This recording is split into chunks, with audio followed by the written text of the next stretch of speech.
So I was thinking of the whole thing was gonna go 5 ages, and like this entire story was gonna end with the end of the third and beginning of the fourth, which was going to be this power struggle of trying to defeat the abyss and the convoluted, messy kind of situation to deal with all that. And this being in turn one of the things, mysteries to kind of bring and showcase the next age in which everyone's sort of going to end up being. Because how I wanted it to go down, well, I guess that's how it ends, but this is sort of an aftermath effect. Because this doesn't have much to do, this campaign had nothing much to do with, I think, the current story. Because I think the last one was the snow coming in again and Arctic Deathland kind of shit happening. No, this was, I believe, time and place of like that other abyss area where they were. It was a world entrapped in the abyss, but it was still hanging on to its life, and it was like the residents and animals and creatures that lived within it would be, at struggle with themselves and strong enough, the ones that are around strong enough to fight off the creatures, I would say. So they're like, oof. So they've procured like they're settled. God damn, that pop is real rat. Ooh.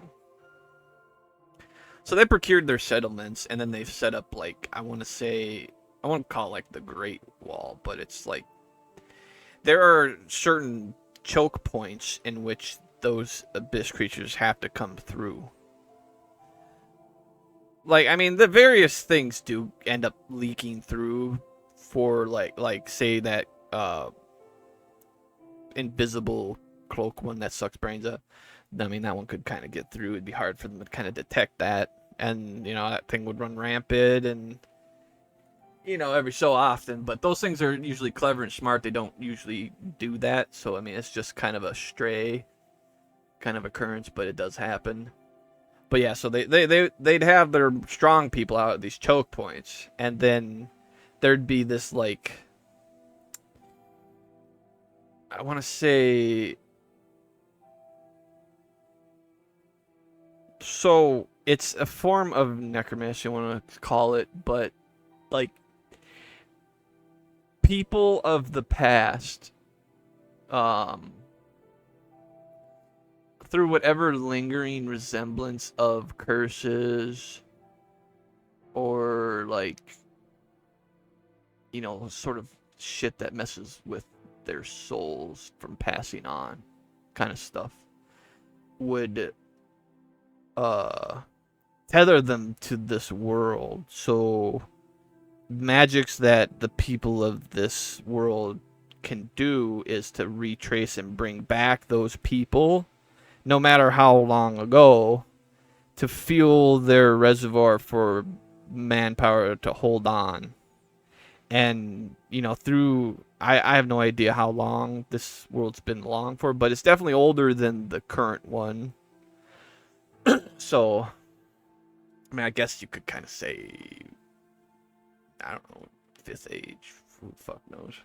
I just know it's older. And all that. So that's where it brings into a more, because this would happen kind of all across the board, but I picked a specific story element where Cursed Kingdom, like a flipped kind of,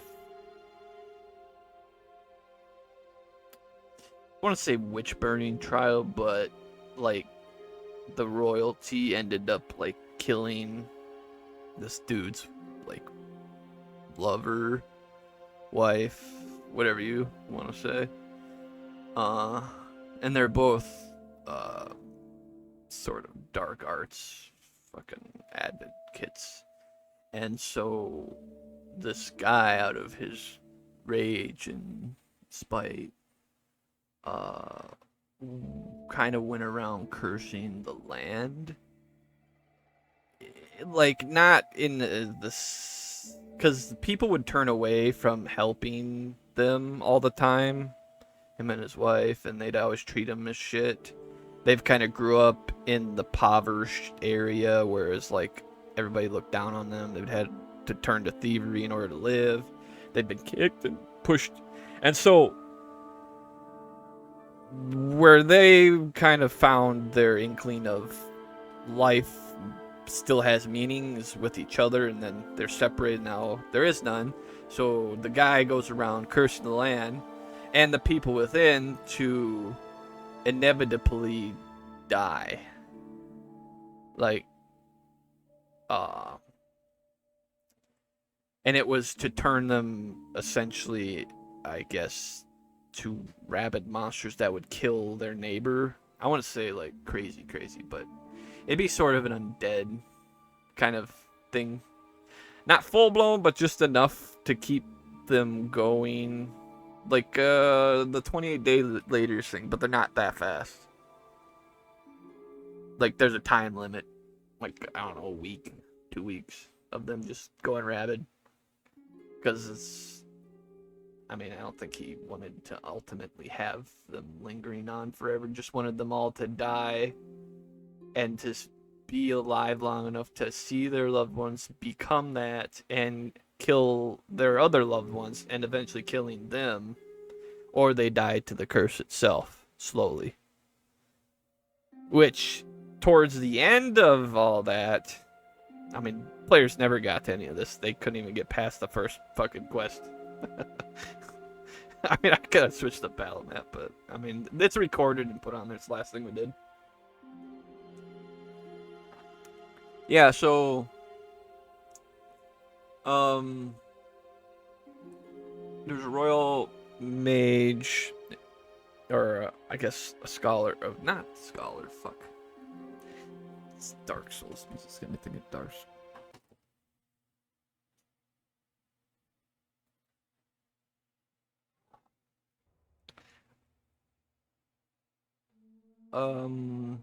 It's like a royal counselor mage guy. Because each king of their kingdom had to have, you know, people of those sorts of things, like a warfare expert, a magics expert, religious expert.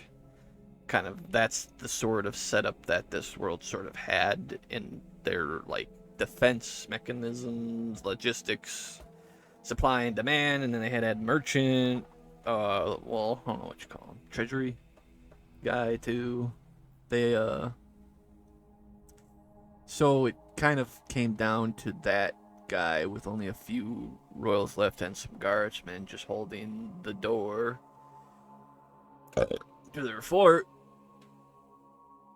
And I think, because this was all just top of my head kind of stuff. I don't think I wrote this down. Yeah, because this is all just sort of base setup for their campaign. And the backlog stuff's kind of in my mind. Yeah, I don't see it. I think this was also where I was going to bring the Valkyrie in a little more. Okay, so I believe what happened was that mage took what was left as he figured a way out, which is essentially the reason how the people later would use to fight this ambition. So he was able to basically put people into an eternal slumber in a way and tether their souls to their body and keep them in like a, not a mummified state, but a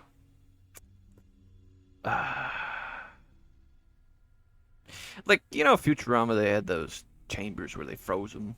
It's kind of like that. I don't know what you call it, but they're like frozen in time, I guess at that moment in time, and then uh, over time the whatever magics would fade, and then they would get up and sort of not essentially literally like be alive or dead, but kind of an in between because their memories are kind of faded, but they have an inkling of sort of what they were once, and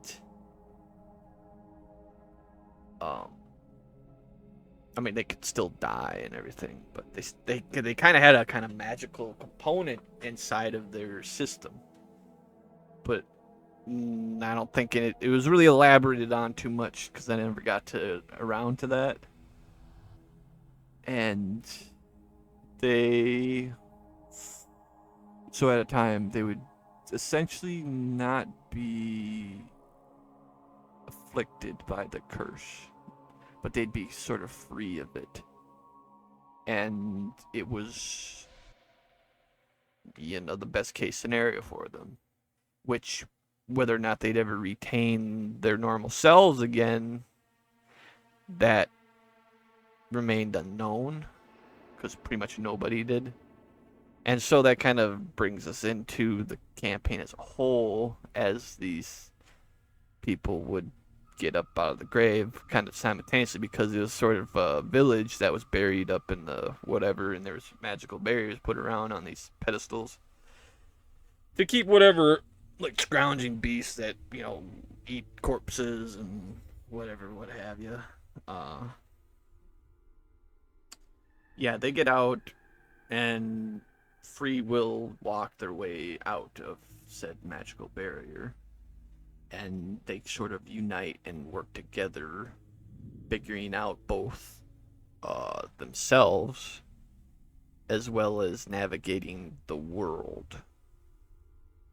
So some of them would, like I'd say, just like have a inkling of like, I kind of remember what to do with this hammer and heat and metal and clink clink clink, and that's kind of all they sort of remember about that, and that was like their job before it happened.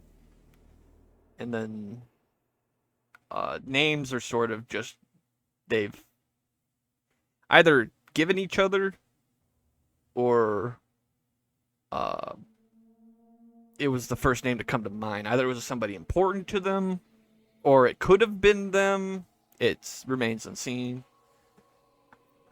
But yeah, so they get this town, and so I split this whole campaign up into multiple choice. You could do so many fucking quests of choice, but I figured normal healing wouldn't work, and I wanted to make it because you're not living or dead, so resting and healing doesn't really work, so you don't need sleep either.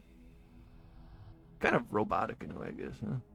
Well, so you would need these potions to essentially get your full rest or whatever the hell you want to do when you drink these.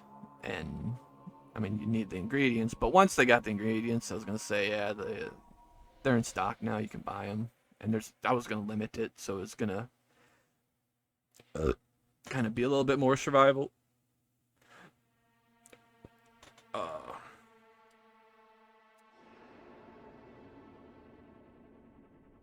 uh, Survival management kind of stuff.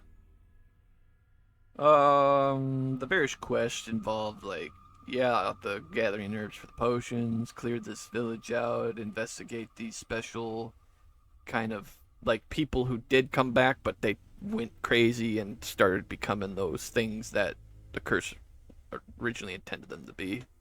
But they still held on to like parts of their sanity in a way. They just were really enraged. But they wouldn't expire like the curse wanted them to. Um, yeah, there's that. Which would have led to clearing out a camp of them, because they're like-minded. And you always want to associate yourself with things that are closely similar to you. But ooh, boo, boo, boo, boo.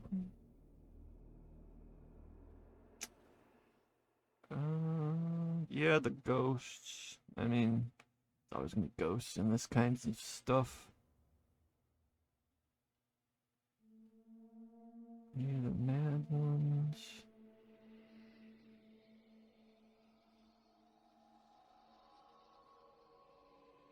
And then I guess they were gonna test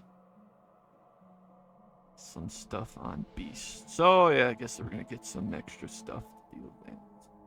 But I guess I'm sort of getting into the nitty gritty of the game element play that I would do, and this isn't really exactly story narrative. So yeah, as they would navigate and go through all these trials and stuff, they would find that within their confines of like what they've established, that they are sort of a unique from how the people who are defending everything from the abyss kind of situations happening, because this is the original like formula, right? And theirs is like a tweaked version of like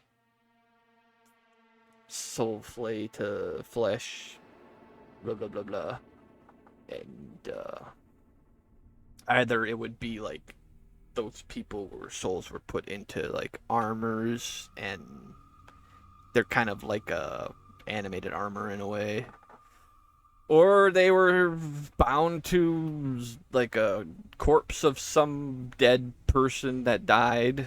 So it's a different soul inhabiting a body that's, now gone. Or, if the body's still like intact enough, they would be to a skeleton, and they would just put armor on it because they didn't like the uh, undead look at all. They still want to remain and maintain their like liveliness, I want to say.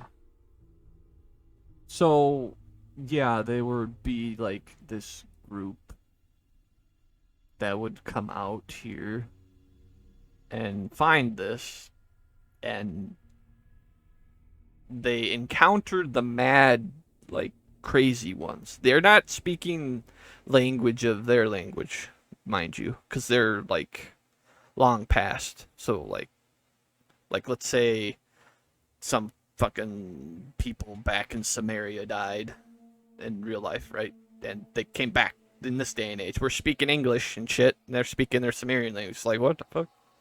So that's kind of like what would happen in that situation, and there'd be a dialect thing. But the crazy ones that they were killing on their way in were speaking the same language, so, they just kill regardless. They're kind of there to, I guess, paid to be there. It was more of an investigative thing, but they took the extra, like, I'm gonna actually probably get rid of this shit because it's dangerous, and we don't want this coming into the village of people who, they do have people that are growing up from young to old, and they're still like living people in this world. And then yeah, so they just decide to do that. And I mean, they get to this, oh fuck, I spilled my pump. Oh god. Why am I moving my hands when I'm not even on camera? Fucking retarded. That's what I am.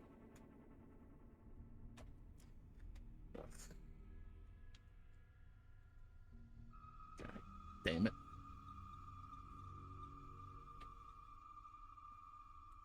Where was I?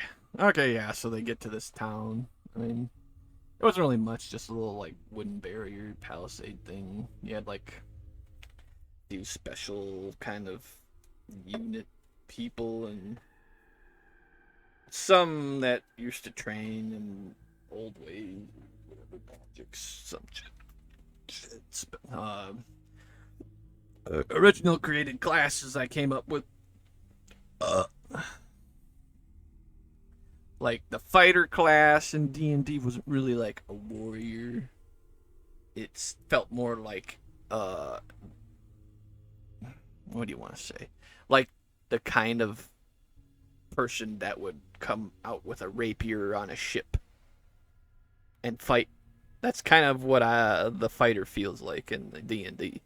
And then it's like your barbarian is just like a freaking Hulkaman. Smash, smash, smash. And it's like, well, I kind of wanted the in between, where it's like you still had that aggressive nature, but you had a skillful aggressiveness. I don't know, but that's kind of the idea. And I had multiple, sort of, yeah. So there would be like people in regards to those kinds of classes to be in this town, and they would be something abnormal because they've never fought in these things before, never heard anything of this before. So they get outmaneuvered and overtaken pretty quickly and killed. I think I had them killed. I don't think I had them interrogated at all. Because I think that something with that magic stuff, like within them, like they would keep them low at health, right? Just enough to be alive, but there's an issue with them themselves as they protrude out toxic magical thing around them, so they end up doing like magical damage wherever they kind of like in a certain vicinity of themselves. So if they stand too long where grass is, eventually that grass is gonna die. What I'm saying. And that's when they discover that, oh shit, we're fucking toxic. We're fucking toxic people. Uh, so they would end up leaving, and they would go find this other village and find that it seems that this like time and place is kind of when, because there's still more people up in that big grave site that still need to be, brought up. And I mean, they sort of learn later on through whatnot and have views uh, about the circumstances involving their untimely deaths and how and why this stuff is happening. So they would find other villages that's just like theirs. They'd have their own problems. They'd fix them in some way. Their numbers would deplete, then increase, deplete, increase, and then eventually it would reach a point where they found out their information. Like at the point they found all the information that they needed to, is when the like whole like the more the people who were sort of going out of their way to go stop the abyss and reason why the world's still alive. This where they mobilized a large enough force to go and strike out at this stuff that came out. And so yeah, they uncovered their thing through the old basically king's castle thing, the mage. And it's like kind of left up to speculation if the mage is even still around. Did he die or did he somehow live? Is he a lich now? Maybe, possibly, I don't know. I was thinking of maybe like tailoring him into an original lich character of mine that's sort of been dabbling in and around a lot of the background shit of like Abyss plane, the Upper Fey range, the fucking demonic plane, the celestial plane, and he's kind of all over the place. And he sort of has been battling this stuff for like a long, long time. So I thought maybe that this is his origin story, possibly. I'm not too concrete on that. I've never mentioned it before, but it's a lot of characters I've had that are pretty goddamn cool, and they have a big story. But yeah, and I'm saying that I don't think I really wrote a whole lot of romance ones. I mean, aside from that one where the chicken. I mean, there were. Let me think. Well, I guess there was kind of one, but it was sort of to deal with the brutality of goblins. Goblins can't reproduce normally, so they'd have to rape female victims, and yeah, it'd lead to corruption, and they'd end up having to kill the females. It was going to be tragic, but it was sort of a love story.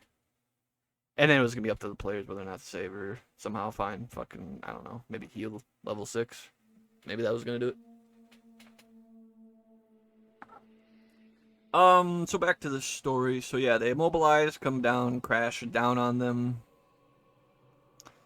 I think they just backtrack to that keep. I think it reaches a point.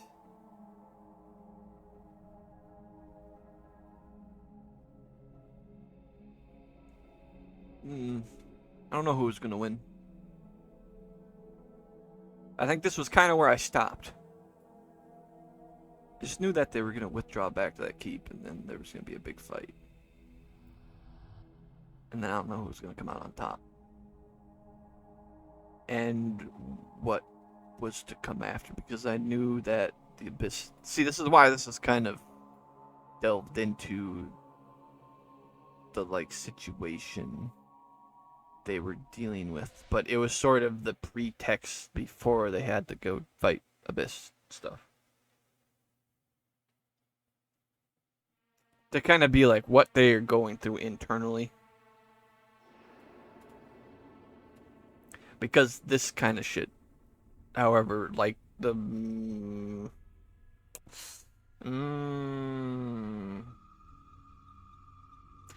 the damn word, the amnesia kind of stuff. So when they would flay the people who were running the whole everything, flay souls to bodies and what have you, that it deteriorates the soul, so they like lose parts of themselves, become lesser of themselves.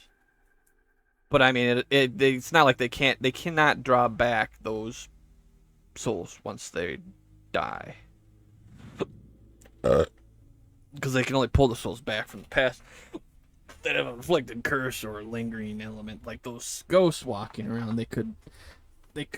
Well, the problem is those aren't really like. They've already been around for so long, so they're kind of already deteriorated to such a point where they couldn't recognize friend from foe. So I mean, they'd have to like assess it. But yeah, that's kind of the idea behind it all. Yeah, so that kind of concludes it all, I believe. Because this was gonna be a 3-part campaign, really. This first town, then the next town, and then there's gonna be that keep or castle. And that was supposed to end. Because I didn't have nothing more else planned. Because the other campaign, which I have, would need to be completed. Which still needs work. Which I will get to in the next one.